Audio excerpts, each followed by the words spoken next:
Is on about putting national insurance on rent paid to landlords. And you know, when you think, surely she should have learnt a lesson by now. Minus £51 billion black hole, and she's doubling down on taxing the absolute hilt out of the UK. And do you know what it's going to do? I guarantee this is what it's going to do. It's going to put rents up. It's going to push a load of landlords out of the market. And do you know who's going to be circling like vultures? The likes of the international big finance companies that are looking to move into the private rental market. And do you know who they rent their houses out to? Well, they're probably going to go straight to the government. So it's a bit of an ulterior motive to what she's doing. It's not all about money all the time. That's what you need to understand with Rachel Reid. She's very calculated in what she does. And she'll say one thing, but really she means another.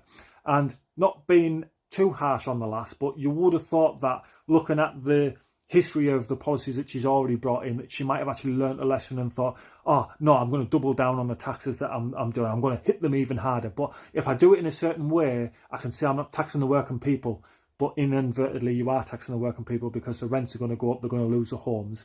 The thing you need to understand with her is I 100% think she doesn't really know what she's doing. She's a bit of a puppet and she's just doing what she's being told.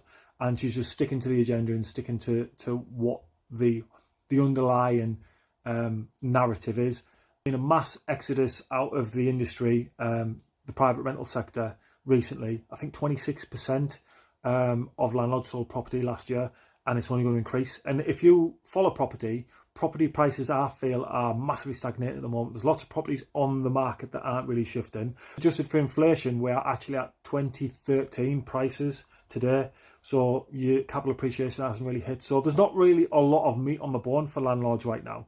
Taxing the absolute crap out of the country hasn't worked. Why would you continue to do it? Or if not, take it up another level? Because we've got this autumn budget coming and there could be another one in the springtime.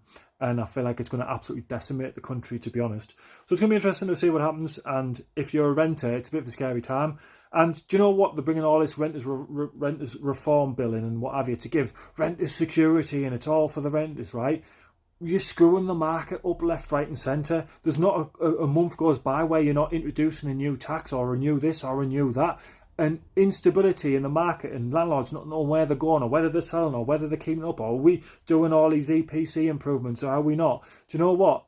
You need the market just to settle, and that's when prices start to come down. You're introducing so much volatility to the market that rents are just going to keep going up and up and up because landlords don't know whether they're coming or going, whether interests are up or down, whether there's new legislation going in or out. That's obviously the idea behind what you're doing, because you want as many houses into your control in your Serco contracts as you possibly can get. So if you upset the rental market and all the private landlords, then obviously they're going to get out and then you get what you want.